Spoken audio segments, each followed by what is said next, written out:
Alors, bonsoir à tous. Bienvenue dans ce studio Omicam Communication qui vous accueille. Vous êtes le comité provincial des vocations et vous êtes réunis à Garoua pour échanger autour des vocations, discerner et proposer des candidats pour la suite. Le premier tour de table auquel je vous soumets, c'est de vous présenter vous-même pour que ceux qui nous écoutent puissent découvrir qui sont ces membres du comité provincial des vocations des missionnaires Oblats de Marie Immaculée dans cette province du Cameroun. Je commence par celui qui est à ma gauche. Alors, merci Père Provincial. Et pour la présentation, je m'appelle Vondou Aman Paul. Je suis de nationalité tchadienne, missionnaire Oblat de Marie Immaculée de la province Oblat du Cameroun. Je suis prêtre depuis 11 septembre 2021. Actuellement, je suis vicaire à la paroisse Christ-Sauveur de Bangui, à Douala, au Cameroun, une paroisse Oblat. Okay. Oui. Comme responsabilité que j'assume pour le moment dans la province, et je suis le directeur des vocations. Merci, monsieur le directeur des vocations. Bienvenue sur ce plateau. Merci. Je passe à celui qui est à ma droite pour qu'il se présente lui-même. Voilà, moi je m'appelle le Père Payos Niu, Oblat de Marie Immaculée, ordonné en 2016. Et puis, actuellement au Nigeria, dans la paroisse Christ the King, Ichwa, à Benue State, Makurdi. Je suis depuis pratiquement 7 mois le directeur de la vocation de la mission du Nigeria. Voilà. Merci beaucoup. En passant, nous signalons que tu es nigérian. Oui, je suis nigérian. Et en face de moi, nous avons le père qui se présente lui-même. Merci Père Provincial. Moi c'est le Père Gabriel Kinze Milende Mwanensum, de nationalité congolaise, Congo disons la RDC, missionnaire Oblat de Marie Immaculée. Je suis en mission ici au Cameroun comme formateur au Scholastica, maison Yves Plumet à Yaoundé. Et je vous dis merci de m'avoir associé à cette pastorale de vocation pour le compte de la province du Cameroun qui englobe le Nigeria et le Tchad. Je collabore avec le père directeur provincial de vocation et depuis des années nous avons travaillé avec le père Payos avant qu'il n'aille au Nigeria. Alors merci, ce tour de table nous permet de nous connaître et vous travaillez dans un comité qui discerne les vocations. Certainement vous avez des critères. Quels sont les critères pour discerner une bonne vocation? La parole est à qui veut la prendre.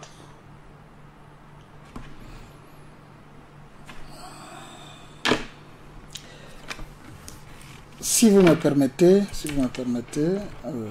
au nom de mes deux confrères, je dirais, nous avons d'abord présent à l'esprit ces mots de notre saint fondateur, Monseigneur Eugène de Mazenod, qui disait « Recevez tout ce que le bon Dieu vous envoie ». Et il précisait en disant « Cela ne veut pas dire que vous les receviez sans examen. » Examen, ça veut dire discernement. Au contraire, appliquez-vous à connaître les motifs. D'abord, les motifs, ça veut dire les motivations. Connaître les motifs qui amènent ces jeunes chez nous. Deuxièmement, vérifier leur vertu, mais aussi leur talent. Motivation, vertu, talent, en un mot les dispositions qui nous permettent de confirmer que tel jeune porte en lui un désir, celui de se consacrer. Merci. Le désir de se consacrer motive les jeunes à frapper à la porte de la congrégation et vous les accueillez. Vous faites donc cette vérification. Et dans divers pays, nous sommes ici de 4 nationalités différentes, Tchadien, Congolais, Nigérien et Camerounais. Cela signifie qu'il y a une grande diversité de vues également. Alors je me tourne vers le Nigeria. Dans la mission du Nigeria, comment se présente l'engouement vocationnel? Oui, au Nigeria, nous avons beaucoup de vocations, beaucoup même d'ailleurs, il y a des jeunes qui nous frappent beaucoup à nos portes, beaucoup de demandes qui sont là, et des fois ça devient encore plus compliqué parce que nous ne savons plus comment les encadrer, par exemple. Comment discerner, voilà, des personnes qui ont un bon désir de devenir oblat. Alors ça devient aussi un défi pour nous. Actuellement, nous avons plus de, si je peux dire, plus de 50 demandes. Pour être oblat. Alors, nous essayons de faire notre mieux pour se rassurer que nous avons fait un bon choix, pour les admettre au pré-noviciat. Ok, merci. Vous visez le bon choix sur 50. Vous êtes limité dans le choix à faire. Je me tourne vers le père Gabriel Kinze qui répond du côté de Yaoundé. Et là aussi, il y a des vocations, mais comment vous procédez pour arriver au choix? À Yaoundé, je pourrais dire nous sommes très bénis. Nous sommes bénis parce que nous marchons avec le comité diocésain de vocation. L'archidiocèse de Yaoundé organise les matinées vocationnelles. Par mois, au moins une fois, les jeunes se retrouvent dans cette plateforme matinée vocationnelle coordonnée par la sœur Léocadie.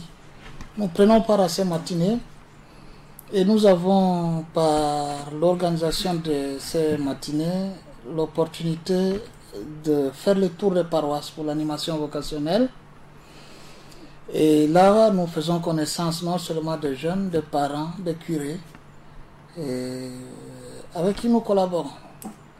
Et les paroisses nous recommandent les jeunes, les parents nous les présentent, les congrégations avec lesquelles nous travaillons nous les recommandent, nous les accueillons dans un premier temps. Nous les accueillons, nous les écoutons et nous cheminons ensemble. En fonction des critères fixés dont je parlerai après, nous essayons de procéder à la sélection. Ok, merci. La sélection, le choix. Alors, celui qui coordonne le tout, c'est le directeur des vocations. Et quel lien, comment fonctionnez-vous avec vos relais dans leurs différentes régions pour pouvoir avoir l'écho? Voilà, comme le répondant principal des vocations dans la province, nous travaillons en comité, donc c'est un comité de vocation, et il y a un responsable à la tête. Et le responsable ne travaille pas seul, voilà pourquoi on a le père Payos qui est du côté du Nigeria, même le père Gabriel du côté de Yaoundé. Et nous nous sommes répartis selon les régions, puisque le directeur ne pouvait pas être un peu partout. Alors, ces membres du comité sont comme des antennes et ce sont eux qui accompagnent les jeunes dans le milieu où ils se trouvent. Ils font l'accompagnement sur tous les plans et à la fin, ils nous apportent les données de l'accompagnement qu'ils ont fait avec les jeunes dans leur discernement. Avec tous les dossiers, ce sont eux qui rassemblent les dossiers et puis à la fin, on se retrouve comme maintenant où nous sommes en session d'étude des dossiers des candidats à présenter pour au compte de l'année 2022-2023 pour le pré-noviciat. Et c'est sur la base de ce qu'eux ils ont amené que moi, comme directeur, je prends toutes ces données, on étudie ensemble et à la fin, on met tout ensemble pour présenter au provincial. Oui, alors, tout à l'heure, quand le père Payos parlait, il évoquait la difficulté du choix quand le nombre est important. Ouais. C'est une difficulté. Mais y a-t-il d'autres difficultés en dehors du critère nombre effectif? Y a-t-il d'autres difficultés, le père Gabriel? Les difficultés, non. Parce qu'il faut partir du critère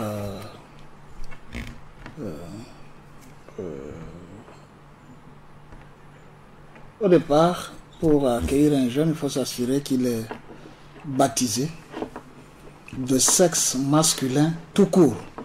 Je dis tout court. Et quand je dis tout court, vous comprenez, avec tout ce que nous avons comme réalité à travers le monde, on peut trouver tout.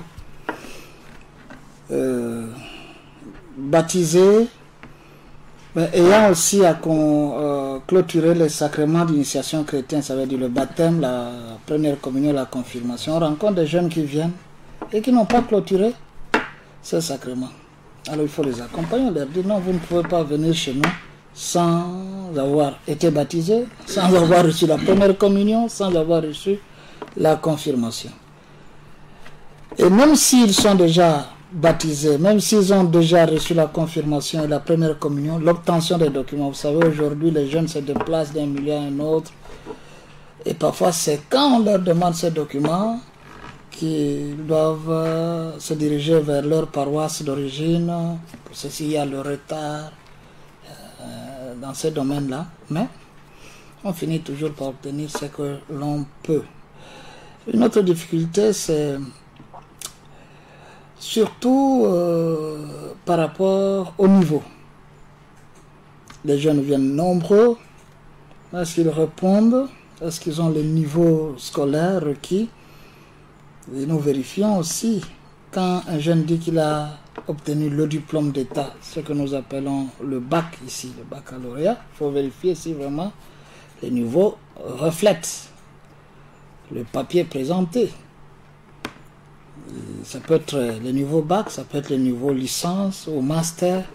Nous vérifions tout cela. Est-ce que les documents sont conformes, sont propres, ne sont pas falsifiés, ne sont pas de faux documents? On découvre aussi ces éléments.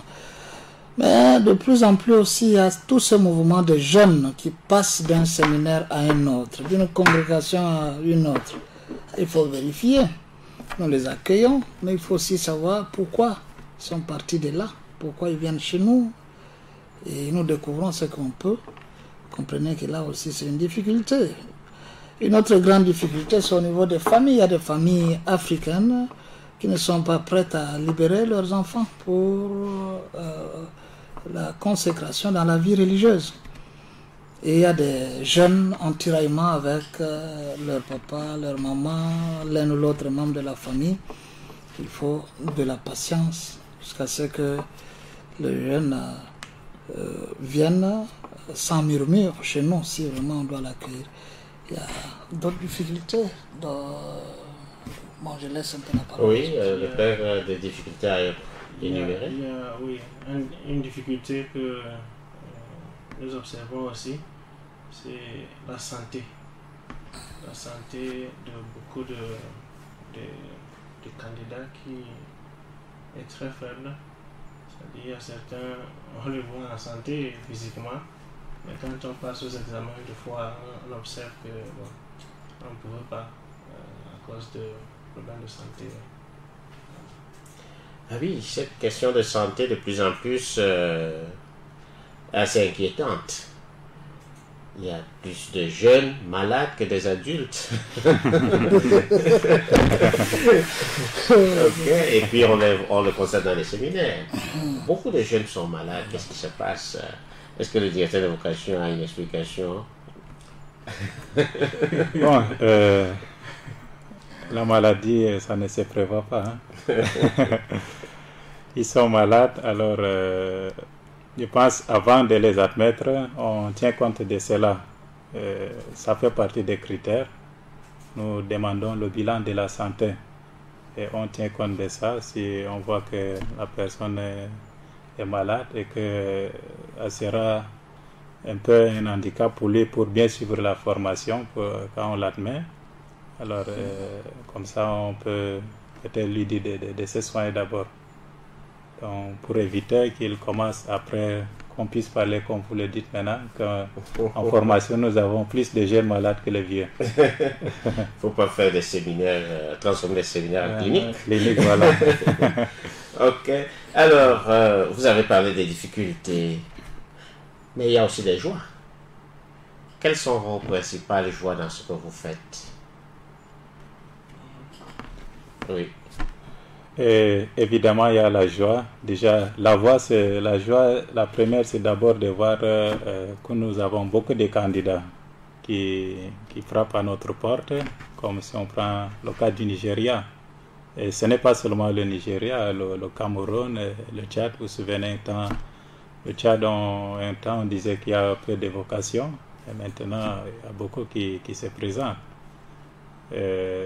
C'est ça qui fait d'abord la joie, de voir qu'il y a des jeunes qui sont attentifs à l'appel de Dieu et qui se rendent disponibles pour répondre à cet appel pour le service de la mission. C'est ça la joie qui m'anime. Autre joie qui m'anime dans ce service, c'est du fait que c'est un service qui rend. C'est ma part de contribution à l'Église pour la formation des jeunes. Donc c'est ça la joie qui m'anime. Oui, merci, c'est ta joie. Alors, le Père Kinzé veut partager sa joie. Quand nous demandons aux jeunes pourquoi voulez-vous devenir oblat, la plupart disent nous voulons devenir oblats pour nous consacrer totalement à l'évangélisation des pauvres. Le style de vie des oblats nous attire. Nous avons découvert ceci ou cela à travers les réseaux sociaux, les documents, ainsi de suite. Ça signifie que le charisme oblat exerce encore un attrait aujourd'hui sur les jeunes, a encore de l'importance. Ça fait notre joie, ça signifie que nous ne nous sommes pas trompés. Et devant un candidat qui déclare son désir de devenir oblat, nous ne pouvons que exulter de joie parce que nous sommes là devant un projet de Dieu et nous accueillons, nous accompagnons avec beaucoup de foi, beaucoup de joie, beaucoup de patience, convaincus que ce n'est pas d'abord notre affaire à nous, mais c'est l'affaire de Dieu. Merci. Et le Père Bayos, qu'est-ce qui fait sa joie dans ce ministère qu'il exerce? Oui, moi je pense que ma joie c'est toujours de voir comment les jeunes sont engagés à frapper à nos portes.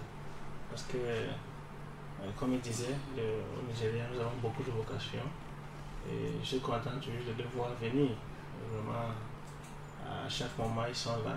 Et ils se présentent à nous. C'est très beau de voir ça. Des fois, ça me rappelle aussi de ma vocation. Hein, ah oui. Je me rappelle quand moi aussi, j'ai frappé à la porte. C'est ça. Alors ça fait plaisir de voir ça. Voilà. Mais j'aimerais savoir, quand vous discernez une vocation et que vous vous souvenez de votre vocation, vous aviez peut-être eu des expériences faciles ou moins faciles. Est-ce que votre propre cheminement influence le discernement que vous appliquez sur les autres?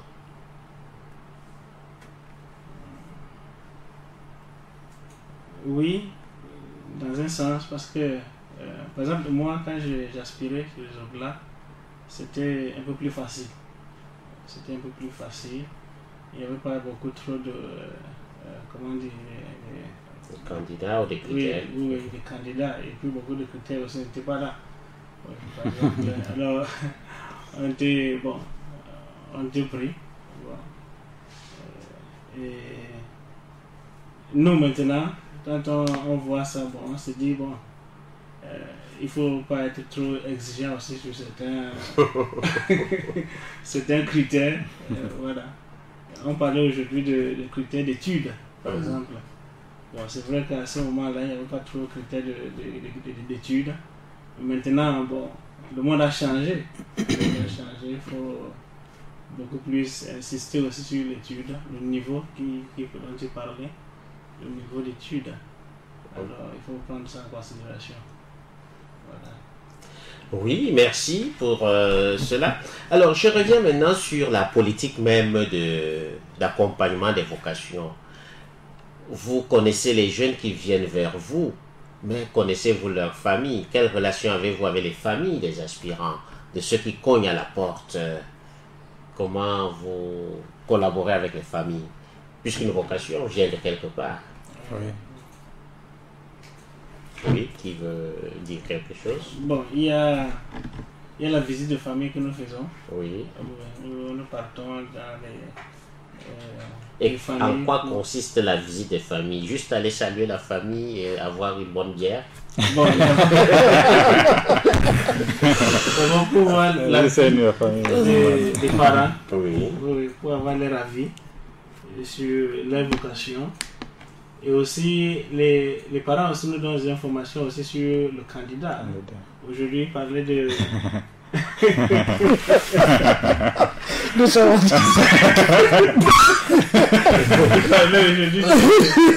Quand il part dans une famille, il part tout simplement et la grand-mère dit... non, il dit... Qu'est-ce que vous avez dit là? Je cherche tel, il a ma dette. Voilà, je cherche une telle personne, il a ma dette. La maman dit... Ah, mais celui-là, je suis même fatigué. Cette fois-ci, je ne veux pas payer.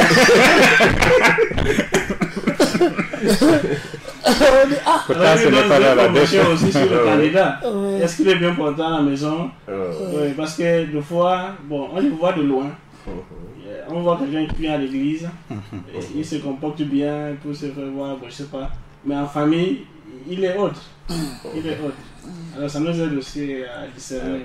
Toucher la réalité concrète, la patte. Oui, alors sur la même question, vous avez quelque chose à ajouter? C'est toujours beau de visiter la famille, hein, découvrir le milieu familial, le milieu où le candidat a vécu. Mais aujourd'hui, c'est encore très difficile parce que on rencontre des candidats qui n'ont pas tellement grandi avec les parents directs, mais qui ont grandi chez une tante, un grand frère. Il faut découvrir tous ces milieux-là, dans la mesure du possible, pour avoir un peu une idée. Et confronter un peu, comme le père disait, comparer un peu les informations. Découvrir aussi dans ces milieux-là l'engagement religieux du jeune, son témoignage, et ainsi de suite. Et ça permet de se faire une idée sur la personne qu'on veut accueillir. Parce qu'on n'ouvre pas la porte de sa maison à n'importe qui. C'est là la pointe. Ok, merci. Alors, le père Paul? Oui, frère. En fait, c'est comme ils ont évoqué là. La descente dans la famille du candidat qui frappe à notre porte, l'objectif c'est de connaître l'identité réelle du candidat, et cette identité va par la connaissance aussi de l'identité de sa famille. En connaissant le candidat, connaissant aussi l'ambiance familiale, ça nous donne plus de rassurance à qui nous avons affaire. Qu'on ne puisse pas peut-être admettre un candidat, qu'on ne connaît pas sa famille, et si quelque chose arrive après, on ne connaît pas sa famille, comment on peut justifier cela? Ok, c'est bien de connaître la famille, vous le dites assez éloquemment d'ailleurs. Moi, je voudrais donc revenir aussi sur un autre aspect concernant les familles. Nous savons que de plus en plus, il y a une difficulté de stabilité dans les familles. Et on peut avoir des candidats qui ont connu beaucoup d'instabilité, famille monoparentale, famille reconstituée, famille polygamique, etc. Et comment cela impacte la démarche des jeunes qui frappent à votre porte? Je pense qu'il y a un peu de l'impact d'une autre manière. Je prends un exemple aujourd'hui, l'expérience que le père Gabriel Kings a partagée, présentait un candidat, mais C'est un candidat d'une famille polygamique, je pense. Une famille c'est-à-dire son papa a plusieurs familles.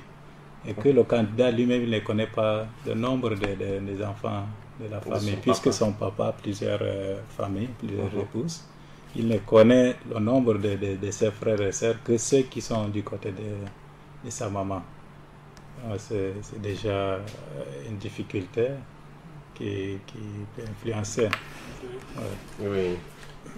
Oui, je pense que pour continuer dans le même sens, je pense que ces candidats qui viennent de familles un peu dispersées peuvent avoir, comment dire, pour apporter une unité dans les familles, dans le sens où voir un enfant qui vient de ces familles-là devenir prêtre, déjà c'est beau. C'est beau de voir ça. Et ça peut rassembler la famille, devient unificateur. Oui, c'est positif. Je vois ça positif. Ok, merci. Le Père Gabi voulait dire autre chose, puisque c'est lui qui a plusieurs cas pareils. C'est ça. Les expériences familiales sont toujours lues positivement. Parce qu'un enfant qui est né dans une famille monogamique affiche un comportement, un autre qui est né, grandi dans une famille polygamique affiche aussi son comportement, sa manière, que l'environnement familial influence. Un enfant qui vient d'une famille disloquée, famille séparée, tout ça, porte aussi les douleurs de cette séparation. C'est mieux toujours de le connaître pour savoir à qui on a affaire, comment on peut accompagner. Parce que l'enfant le candidat peut être porteur de toutes ces blessures. Et tout au long de la formation, cela est marqué déjà dans le rapport. Et les formateurs tiennent compte de ça pour comprendre le comportement. Généralement, la grâce passe à travers tous ces événements. Je prends un exemple. Un enfant qui vient d'une famille séparée, où les parents se sont séparés d'une manière douloureuse, peut devenir un grand pasteur dans le domaine de la pastorale familiale. Faire comprendre aux familles qu'il est bon que papa et maman restent ensemble, parce qu'il a expérimenté la douleur de séparation des parents. Ce n'est pas un motif de le caler, de dire qu'il ne doit pas être admis. Donc c'est pas d'abord pour caler le candidat qu'on cherche à connaître son environnement. On voit à travers son histoire comment se manifeste la main de Dieu. Parce que la vocation, c'est sa vocation, c'est son appel, l'appel que Dieu lui a lancé, lui a adressé, comment lui-même dans ces contextes essaie d'y répondre. Alors, mes pères, merci pour toutes ces réponses, ce partage. Et nous allons vers la fin de notre petit entretien. Je vais passer la parole à tour de rôle à chacun d'entre vous pour dire un mot de fin concernant la vocation, concernant ce ministère ou concernant la congrégation des missionnaires Oblat de Marie Immaculée. Et donc, on va faire un tour circulaire de ma droite vers ma gauche et chacun dira un mot de fin. Alors, le Père Paius, mot de fin. Bon, je vous remercie d'abord de cette occasion que nous avons utilisée pour aussi présenter notre charisme vocationnel. Merci beaucoup. Tout simplement la prière pour que le Seigneur continue toujours à nous aider dans notre discernement. Merci beaucoup. Oui, pour qu'on ait de bons prêtres, pas des prêtres, comment qualifierais-je? Merci Père Provincial. Je voudrais ici dire merci au Père Général, qui est le premier responsable des vocations dans la congrégation, de la formation aussi. Il vous a partagé son pouvoir et vous nous avez associés à cela. Nous vous disons vraiment merci. Merci beaucoup.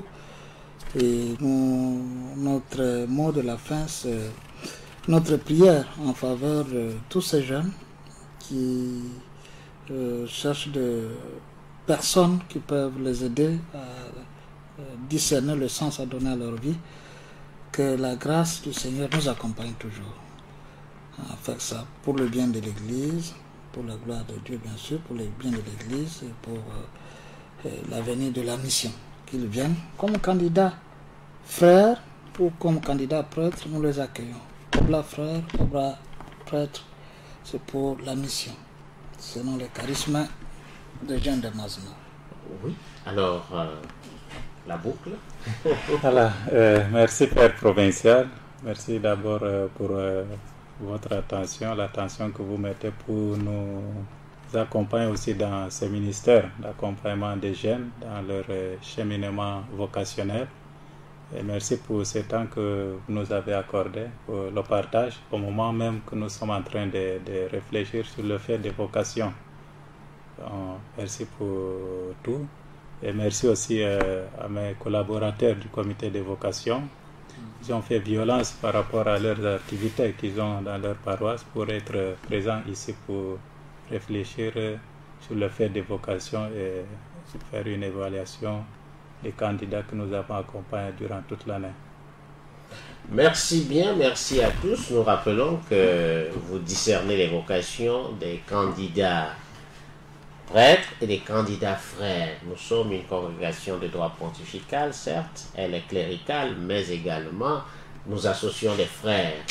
Qui sont ces frères? Ce sont des jeunes gens généreux qui décident de s'engager à la suite du Christ sans vous pour autant vouloir devenir prêtre à l'autel, mais servir par un témoignage et par une profession. Cela aussi, nous n'en parlons pas souvent assez. Il est bon de souligner cela. Et merci à ceux qui nous ont suivis. À la prochaine sur la même chaîne, ici à Omicam Communication. Merci. Merci. Merci, jeunes gens, vieilles gens.